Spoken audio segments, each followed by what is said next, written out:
Hello, this is Barb and I'm by myself. So this is Barb's Sclero-What Adventures. So we are back talking about my scleroderma journey and when I was originally diagnosed. And so remember, this is March 1994. So a little over 30 years ago already. And I had been home for the weekend, just discharged out of the hospital, and he had given me the book that told me all about scleroderma. I had never heard this word before, and when I went back to see him on Monday, very first question was, what scleroderma do I have? Because there's a lot of different forms of scleroderma in here. There's two main types. There is localized and there's systemic. And then of course, of those two types, there's also more of those.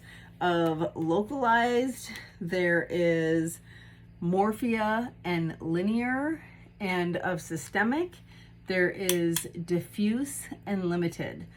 And so if that doesn't make your head spin, I don't know what will. So anyway, that was my first question. His answer was, we don't know what form of scleroderma you have. And so again, remember, that was 30 years ago. And so they could not tell from the antibodies what form of scleroderma I had. And he said time will tell, and how he basically kind of said to me was diffuse. So he did tell me I had systemic scleroderma. He told me diffuse was very quick and limited was a very slow progression. So quick as in progression, limited was a slower progression. And so that's where it was at. And he said, we don't know. We don't know. Like, we don't know what form of scleroderma you have. So let's just wait and see what happens over the next 5 years, and then we'll figure it out. And this book had told me I was not going to live more than 5 years. That was my life expectancy.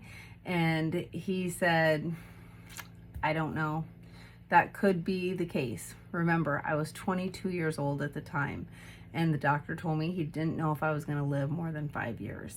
And that was scary. That was really, really scary.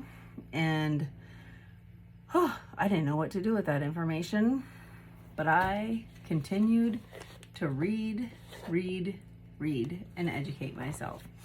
Come back tomorrow, find out more of my scleroderma story. Aloha.